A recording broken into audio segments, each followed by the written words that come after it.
मैं हूं रुपेश कुमार मिश्रा और स्वागत करता हूं आप सभी का एक बार फिर आपके अपने इस YouTube चैनल पे। तो एलएनएमयू में पार्ट 2 का एग्जामिनेशन चल रहा है। तो आज जिनका एग्जामिनेशन था आरबी हिंदी 100 मार्क्स का, उसका मैं आंसर की बता रहा हूं। जैसा कि मैंने इससे पहले वाले वीडियो में एमबी इंग्लिश 50 मार्क्स का आंसर की बताया था, तो बहुत सारे छात्रों का कमेंट था कि आंसर की जैसे जैसे भैया आता है परीक्षा उस हिसाब से उसका आंसर की दे दिया कीजिए, ताकि हम लोग भी वेरिफिकेशन उसका कर सके और हम लोग का उस हिसाब से कितना मार्क्स आ रहा है वो इवैल्यूएशन कर सके। बाकी तो रिजल्ट में जो आएगा वो तो आएगा ही। तो चलिए मैं सबसे पहले आप लोगों को, ये कौन सा है, तो आरबी हिंदी कितना का, तो 100 मार्क्स यहाँ पे मैं लिख दे रहा हूँ। 100 मार्क्स जो साइंस या कॉमर्स का होता है ना, आज साइंस या कॉमर्स का था, मतलब कि बीएससी और बीकॉम वाले जो छात्र होंगे उसका आंसर की आप लोग ध्यान दोगे। यहाँ पे नंबर ऑफ क्वेश्चन कितने रहते हैं इस पे, 100 ऑब्जेक्टिव होगा। ऑब्जेक्टिव टाइप क्वेश्चन होता है, तो सारे ऑब्जेक्टिव में से 4 का में से एक कोई सही होगा, राइट। तो आप लोग उसको अपना टिक कर लेना, मिला लेना, मतलब टिक तो कर दिया होगा आप लोगों ने एग्जामिनेशन में। तो जो लोग हमारे चैनल पे नए हैं, स्क्रीन पे आपको दिख रहा होगा, चैनल को सब्सक्राइब कर ले, नोटिफिकेशन के लिए बेल आइकन को दबा के रखें ताकि आगे आने वाली वीडियो का अपडेट आप लोगों तक सबसे पहले पहुंचे। और उसके साथ साथ टेलीग्राम ग्रुप का लिंक डिस्क्रिप्शन बॉक्स में है, ज्वाइन कर लीजिए। वहाँ पे वीडियो शेयर होता है तो सबसे पहले आप लोगों को नोटिफिकेशन जाएगा और पता चल जाएगा कि वीडियो आया है, तो वहाँ से आप लोग भी देख सकते हो, है ना। तो चलिए ज़्यादा समय नहीं गवाएंगे, बात करते हैं मुख्य मुद्दे पर और देखते हैं क्या है हमारा पहला क्वेश्चन। कुछ बड़ा करना है तो अपनी राह खुद चुनो, भेड़ बकरियों की तरह नहीं, शेर की तरह चलो। चलिए ध्यान दीजिए, समाज और धर्म शीर्षक रचना में अभिव्यक्ति हुआ है, तो दैट इज द फर्स्ट का जो राइट आंसर होगा वो आप लोग बी टिक कर लो। चलिए मैं ऊपर की तरफ बढ़ता हूं, यहां पे मैं लिखते जा रहा हूं, वो आप लोग मिलाते चलो। सेकंड है समाजवाद पुस्तक के लेखक कौन है, तो इसका जो राइट ऑप्शन होगा वो संपूर्णानंद, ए टिक करो। 3 का जो राइट ऑप्शन है वो आप लोग सी टिक करो, संपूर्णानंद। धर्म का स्थान गौणा तिगौण हो गया, प्रस्तुत पंक्तियां उद्गत है समाज और धर्म से, तो इसका जो राइट ऑप्शन है ये भी आप लोग सी टिक करोगे। चलिए नाउ हम लोग आगे बढ़ते हैं। मनुष्य का सबसे बड़ा पुरुषार्थ मोक्ष है, ये कहां से है, तो समाज और धर्म से। तो इसका जो है सबसे राइट ऑप्शन जो है हो जाएगा सी। इसमें मेरे को थोड़ा लग रहा है कंफ्यूजन, बट ये सी ही होगा, हल्का कंफ्यूजन है। 6 समाज और धर्म शीर्षक रचना उद्गृत है, तो कहां से, तो ऑप्शन ए इसका राइट ऑप्शन होगा, चुई दिलास से। 9 आगे बढ़ते हैं, आगे आपका जो राइट आंसर हो जाएगा 7 का, वो हो जाएगा समाज और धर्म के लेखक कौन है, तो इसका जो राइट ऑप्शन हो जाएगा वो हो जाएगा संपूर्णानंद, ऑप्शन ए। ये मोक्षदाता राम है, महात्मा गांधी, मोक्षदाता राम के। 8 का जो राइट ऑप्शन होगा वो हो जाएगा मोक्षदाता राम, तो महात्मा गांधी, ये आपको देखिए यहाँ पे पूछा गया है। 8 का ऑप्शन ए टिक करो आप लोग। 9वां का जो राइट आंसर होगा वो आप लोग टिक करो, 1930 में इनको जो है नोबेल पुरस्कार मिला था। 10वां जो क्वेश्चन है, सीवी रमन को नोबेल प्राइज क्यों मिला था, तो दैट इज द रमन प्रभाव, तो ऑप्शन ए इसका करेक्ट होगा। स्कैटरिंग ऑफ लाइट पे इनको मिला था, तो ऑप्शन ए करेक्ट है। रमन प्रभाव की खोज कब की गई थी, तो ये 1928 में खोज किया गया था, और इनको मिला कब था, तो 1930 में, जो कि आपको ऊपर पूछ दिया गया है क्वेश्चन, कब मिला था ये भी पूछ दिया गया, और प्रभाव कब खोज किया गया ये भी 28 फरवरी को, इसलिए विज्ञान दिवस भी मनाया जाता है। देखिए ये भी यहाँ पे पूछ दिया 12 में, विज्ञान दिवस कब मनाया जाता है, that is the 28 February is the right answer, तो सी टिक कर लो आप लोग। 13 का राइट ऑप्शन होगा, सीवी रमन का जन्म हुआ था तो 1888 ईस्वी में, तो इसका जो राइट ऑप्शन होगा वो आप लोग बी टिक करो। 14 नंबर क्वेश्चन है, मुश्किल है आज रमन की राह पर चलना, तो राइट ऑप्शन इसका होगा गुनाकर मूले, तो ए ऑप्शन आप लोग इसको टिक कर लो। 15 का जो राइट ऑप्शन होगा वो आप लोग बी टिक करो, विविधता में एकता। 16 का जो राइट ऑप्शन होगा वो आप लोग सी टिक करोगे। 8 निबंध निकुंज में संकलित निबंधों की संख्या कितनी है। 17 जो है, 17 का राइट आंसर आप लोग लिखोगे डॉक्टर रमाकांत झा, निबंध निकुंज के संपादक, तो ऑप्शन बी आप लोग टिक करो। उसके बाद आपका स्वरूप देखिए, शीर्षक के रचनाकार कौन है, that is the Vinoba Bhave, तो ऑप्शन डी आप लोग टिक कर लो, कौन है, Vinoba Bhave is the right answer. चलिए आगे बढ़ते हैं। मैं मजदूर हूं किस विधि की रचना है, दैट इज द निबंध, तो ऑप्शन बी इसका आप लोग टिक करो।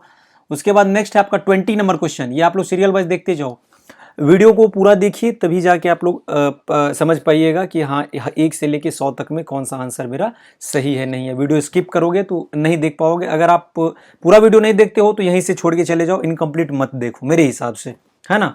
विविधता में एकता के रचनाकारी कौन है, दैट इज द आचार्य नरेंद्र देव, इसका राइट ऑप्शन होगा। उसके बाद 21 है, डॉक्टर देवराज की रचना है, तो रामायण महाभारत में सांस्कृतिक चेतना। 22 का जो राइट ऑप्शन होगा वो आप लोग बी टिक करो, डॉक्टर वसुदेव शरण अग्रवाल। 23 है, मोक्षदाता राम के रचनाकार कौन है, तो एक बार लगता है मुझे रिपीट कर दिया गया ये क्वेश्चन, तो इसका राइट ऑप्शन आप लोगों को सी हो जाएगा, मोक्ष महात्मा गांधी। ये 24 का जो राइट ऑप्शन है ये आप लोग ए टिक करो, कोलार की खानों से अमेरिका की नई दुनिया तक जमीन की छाती फाड़ कर मैंने चमक लोहे से कठोर हीरा निकाला। प्रस्तुत पंक्तियां उद्धृत है फ्रॉम द मैं मजदूर हूं। नेक्स्ट क्वेश्चन है आपका, ये आप लोगों को शायद होगा 25वां नंबर क्वेश्चन, ये थोड़ा क्लियर नहीं दिख रहा है, तो इसका राइट ऑप्शन आप लोग बी टिक करोगे 25 का।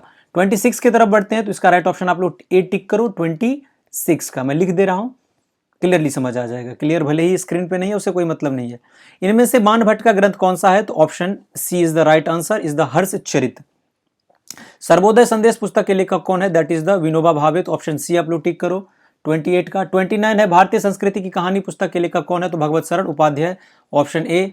वसुदेव शरण अग्रवाल का जन्म कब हुआ था, तो इसका जो राइट ऑप्शन होगा वो आप लोग डी टिक करो 1904 इज द राइट आंसर, तो डी टिक करो। 31 का राइट ऑप्शन जो है सो आप लोग ए टिक करो बाणभट्ट।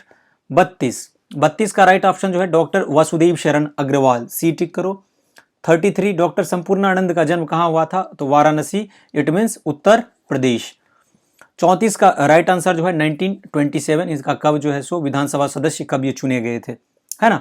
महाकवि बाणभट्ट की सृष्टि और दृष्टि शीर्षक निबंध उद्धृत है, तो that is the option B Harshacharit एक सांस्कृतिक अध्ययन। 36 का राइट ऑप्शन आप लोग ए टिक करो बाणभट्ट किस राजा के दरबारी कवि थे, तो ऑप्शन ए ठीक होगा।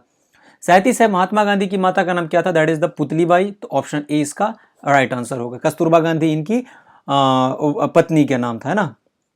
सत्याग्रह आंदोलन किसने शुरू किया था, that was started initiated by the Mahatma Gandhi, option A इसका टिक करो। संपूर्णानंद किस दल से जुड़े थे, that is the option A Congress. Mahatma Gandhi का जन्म कहाँ हुआ था, तो गुजरात के कहाँ पे, तो पोरबंदर में। ये सब बात आपको पता होगा, ये सब छोटा छोटा बात है, पोरबंदर में।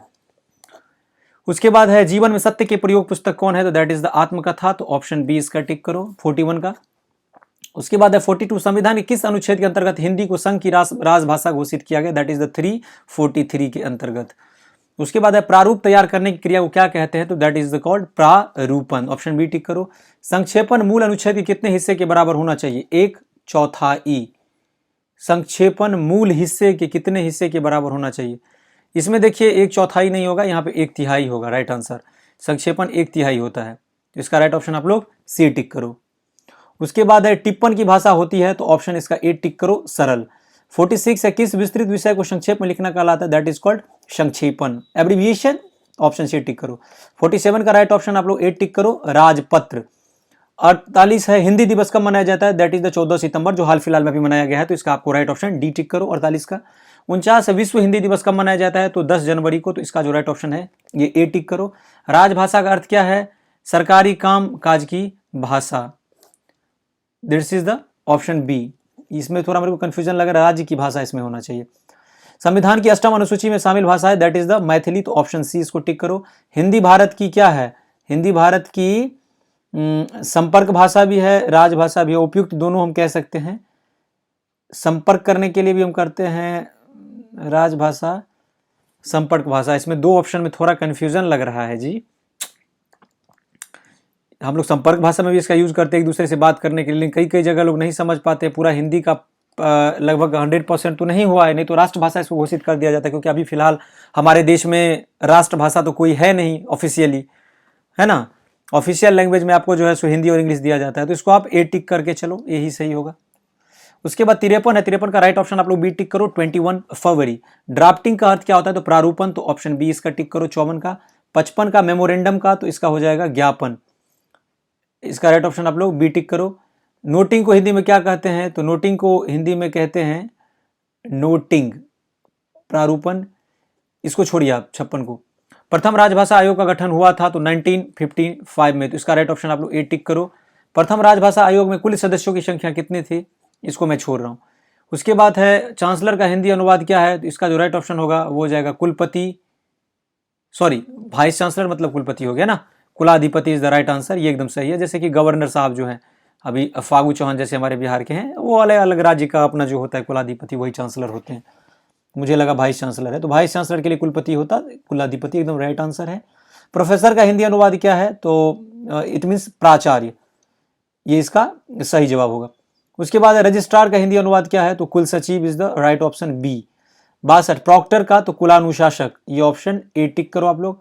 प्रमोशन का हिंदी अनुवाद क्या है, तो प्रोन्नति, मतलब कि प्रमोशन नहीं बोलते, आगे उसको बढ़ाना, आपको प्रोन्नति मिला है। सिलेबस का हिंदी अनुवाद क्या है, तो पाठ्यक्रम, option B is the correct. 65 circular का, तो परिपत्र, ऑप्शन डी टिक करो।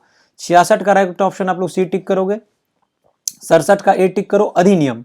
68 का स्टैच्यूट का हिंदी अनुवाद क्या है? संविधि। इंडोर्समेंट का हिंदी अनुवाद क्या है? तो इसका जो 69 का राइट ऑप्शन होगा वो आप लोगों को हो जाएगा सी, पृष्ठांकन। पृष्ठांकन। नोटिफिकेशन का हिंदी अनुवाद क्या है? दैट इज द अधिसूचना। तो ऑप्शन ए आप लोग टिक करो। 71 का राइट ऑप्शन जो है रिपोर्ट का, तो प्रतिवेदन इसका राइट आंसर होगा। गैजेट का हिंदी अनुवाद क्या है? तो राजपत्र, इसका ए टिक करो आप लोग। चलिए 73 देखते हैं, ग्रांट का हिंदी अनुवाद क्या है? तो अनुदान, अनुदान बोलते हैं ना, यूनिवर्सिटी ग्रांट कमीशन, विश्वविद्यालय अनुदान आयोग, तो ऑप्शन सी इसका करेक्ट होगा। एडजस्टमेंट का हिंदी अनुवाद क्या है? तो समायोजन, तो राइट ऑप्शन इसका ए टिक करो।